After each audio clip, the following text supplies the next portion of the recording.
I wanted to ask my first question to you to say, put yourself in my shoes, or our shoes in business. And although I never let media ask a two-point question, I have a two-sided question here.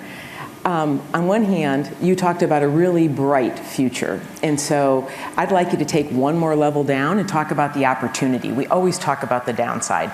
So talk about the opportunity. I'm one of your largest employers, as are many in the room, about what would even be better. We always viewed it was good to do business in Britain. So what would make it, in your view, how our businesses will improve? The other side of my coin is that all of us are in the business of enterprise risk management.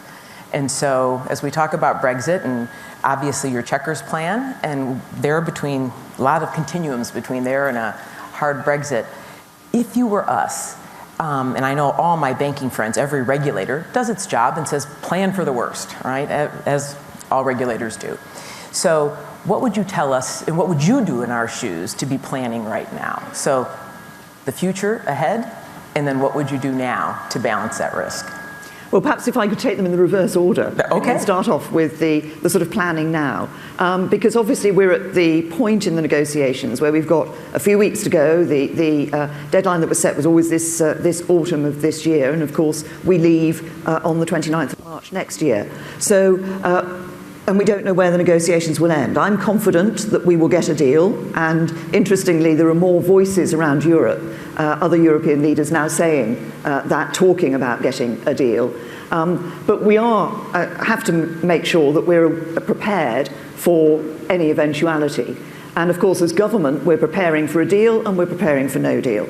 And my job as government, I think, is to ensure that we have that we've put in place the steps that make sure that if it is that worst case scenario, actually we will still make a success of it. Because I want to make a success of Brexit, whatever the deal. I believe we will get a good deal, but we're taking that contingency planning.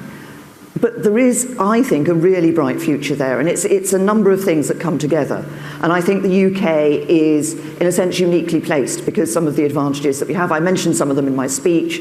I think that we have some of the great scientists, innovators, creative minds in the UK. I think we have a sort of ecosystem in the UK that supports business. In all aspects, so the financial ecosystem, but also other professional services and others. And we have some of the best universities in the world. And I think working with a government that is interested in ensuring we develop the economy of the future, working with us, bringing together those advantages, I think means that we can really drive forward. And I want the UK to be, as I just said, one of the best places to actually be able to set up and grow a business, and for existing businesses to grow even further, and to work with us as we develop our response to these grand challenges for the future. We want to be a leader in these key issues that are facing the world. When you mentioned, you spoke a lot about technology and what the future looked like. And as you prepare one way or the other, I know as I think of running a business, and every company today is a technology business, and I think of every country I'm in, what do I need for innovation? And I know three things I'd reinforce, no matter what direction, that I think are important to business. One is going to be the free movement of skills. And you referenced that in your particularly high-valued skills across the country, across the continent, is one. The other thing I know it's going to be imperative is so much of the discussion about trade is about hard goods, physical things, but you referenced this, so much is about digital now. And so they really do need to modernize trade agreements for the digital world. I think actually the agreement with Mexico has some very strong digital trade provisions, something to look at. And that's an important piece, I think, to business, because if that isn't there, this idea that you would have free flow of not just people, data. Because all of us, I think many people don't realize, you wake up in the morning, you check the weather. Data had to move across boundaries for that to happen. The next thing you do, you're checking, you go to a bank, you take money out. Data moved around. And so it is, everything in your daily life requires on that. I think it's very personal to people. It sounds like a threatening trade issue until you go through everything you do in your life that you just realize for that to happen meant data had to cross a border. So the free flow move of data, I think, is one of the things that is just so important as you now, no matter what the outcome, that and the free movement of skills? Well, I think on the skills side, there's two things I would say. Yes, of course, when we leave the EU, free movement from the EU will end, but we'll set new immigration rules. But in doing that, we're respecting the vote that took place. That issue of free movement was a key issue in the referendum vote. But also do it in a way that recognises the needs of the British economy. And I think that's important for the future. But there's another element of skills too, which is about skilling our own people.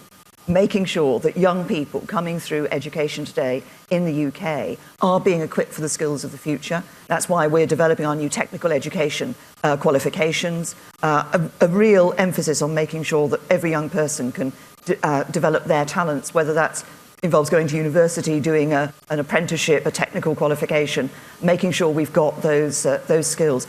And also, we're starting to introduce retraining for people who are in the workplace already. Because what a lot of people worry about when people talk about AI and such forth is, oh, that means some robot's going to do my job's going to disappear.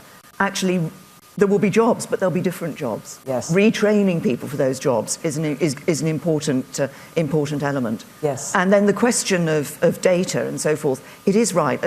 When people look at trade, they still often tend to look at goods. But actually, we need to be ensuring that we're freeing up the global system in global services, in investment, in procurement, so that all of those issues, which are so important for business and for governments, for economies, are actually part of that free trade movement as well.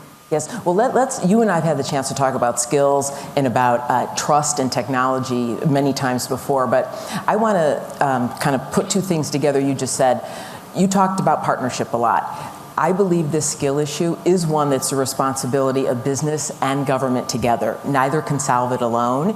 And your comment about is trade good or bad? That's a discussion everywhere in the world. And a lot of that roots in whether people think they're going to lose their job because of free trade. On the other side, technology you just referenced. All the fear about, well, does this just displace me and there's no better future? And all that comes back to, I always say to people, it's not really relevant what percentage of jobs will be really eliminated. 100% are going to change.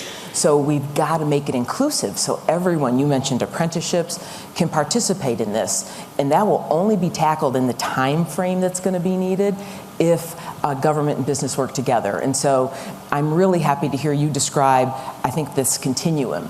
We can help be sure that everyone doesn't have a university degree, and we're working on programs. You and I were talking about, we called it new collar, not a blue collar workforce, not a white collar, a way to participate fully in the economy without having a university degree. But then you mentioned reskilling and apprenticeships, which I think is the more difficult piece that's got to be addressed right now to make this an inclusive. And so I'm really pleased, Prime Minister, that you recognize and put that at the top of your agenda, because it is part of what I know you do every day is to convince the country free trade is good.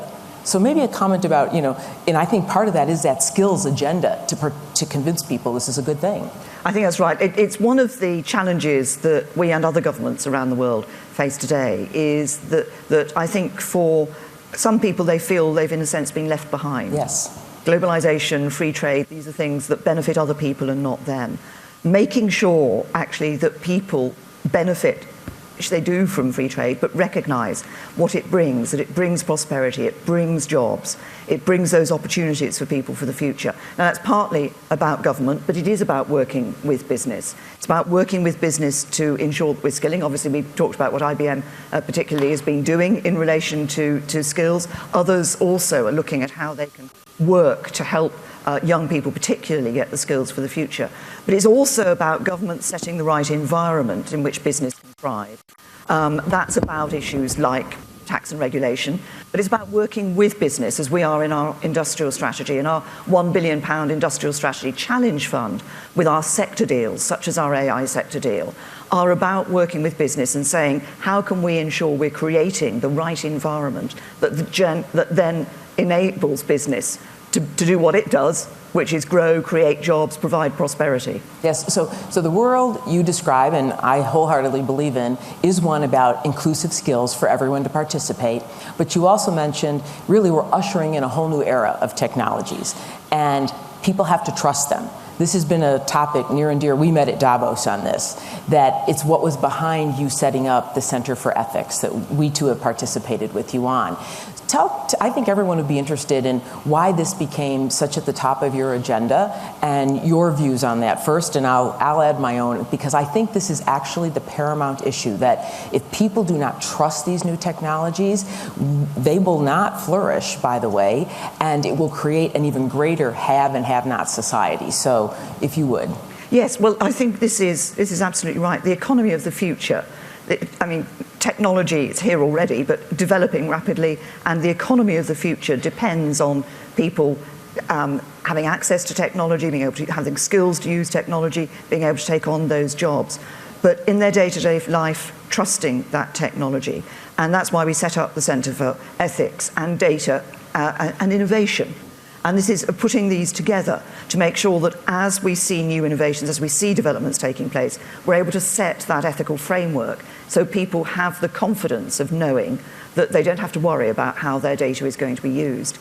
I think we can help people in another way as well, because I think if people see some of this new technology being used to real advantage in their day-to-day lives in ways that perhaps they hadn't thought of. This is also important. If I give one example, one of our challenges on AI is about how it can actually be used to help to get much earlier diagnosis of some key diseases and health problems that people have.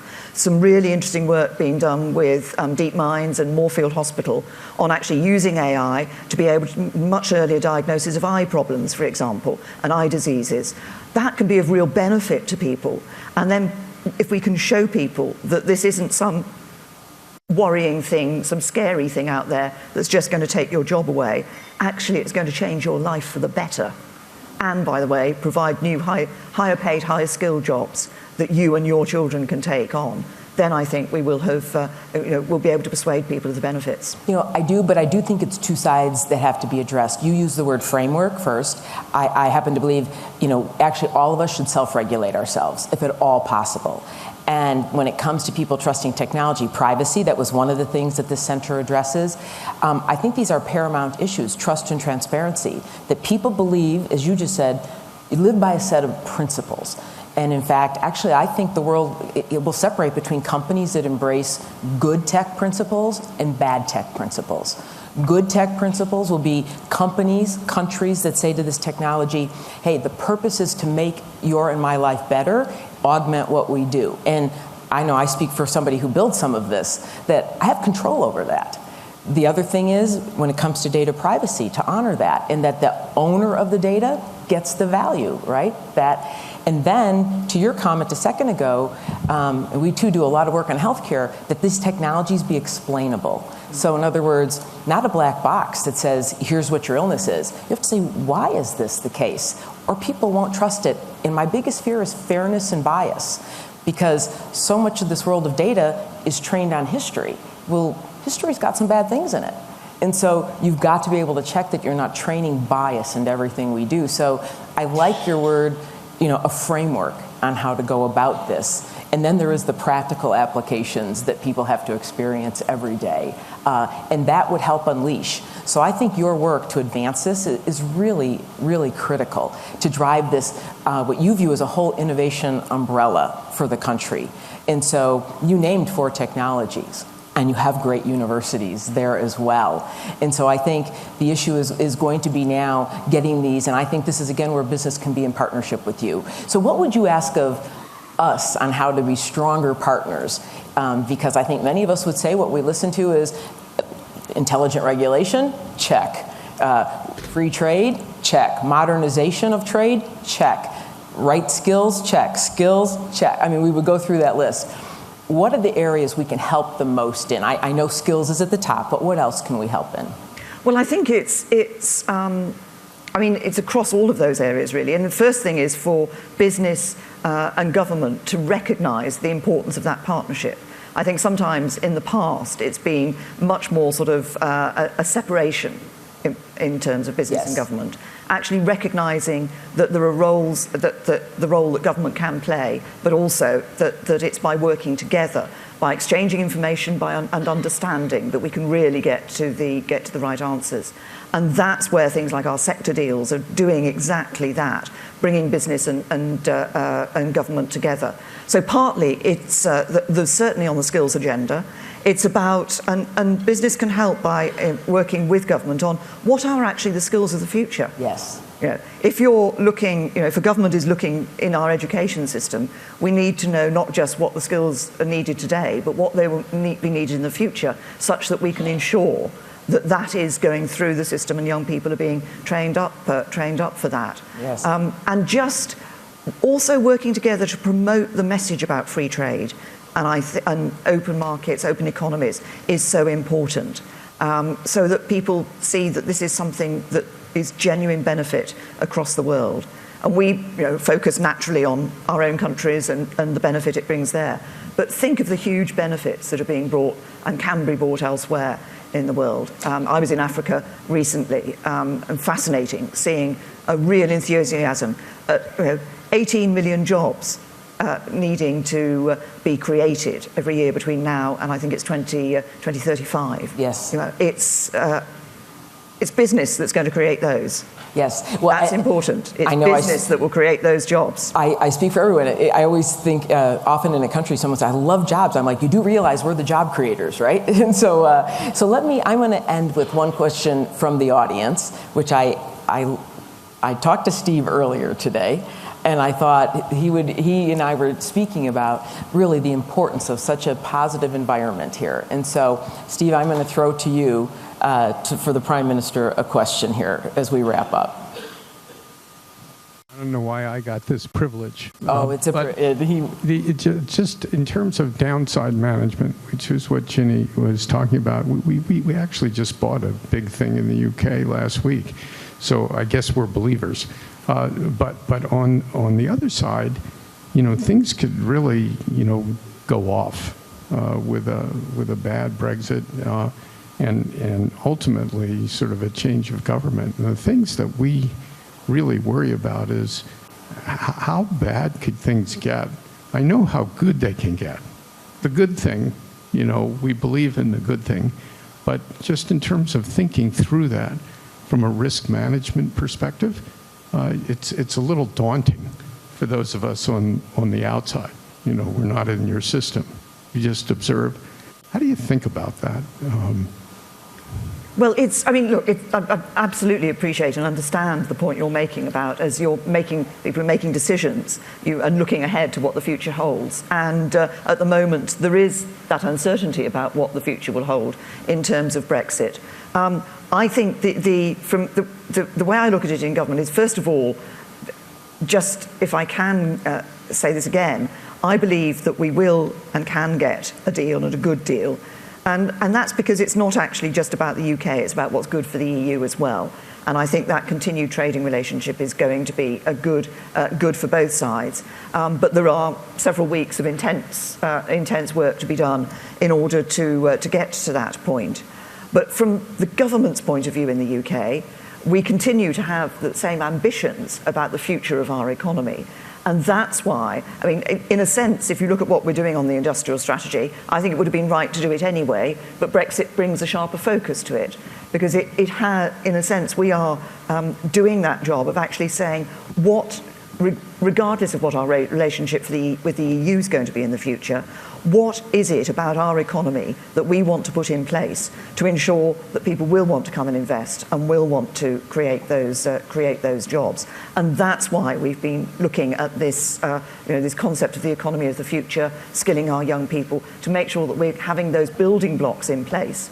That means post-Brexit, whatever that relationship is with the EU, we will be able to ensure that we are still a great country to come and do business, to come and grow a business and create jobs and prosperity.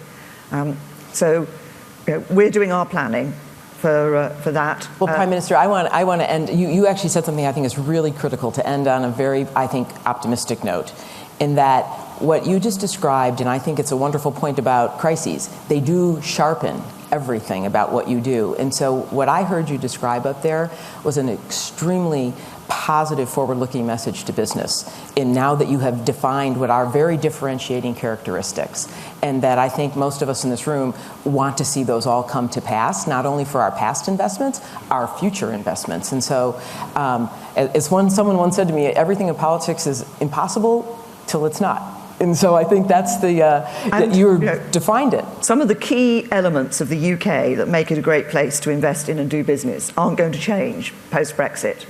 We're still going to have those great scientists, those innovators, that great ecosystem of professional services and financial services. We're still going to have some of the best universities in the world, a great legal system. But some of the positives that bring people to invest in the UK will still be there, regardless of the Brexit.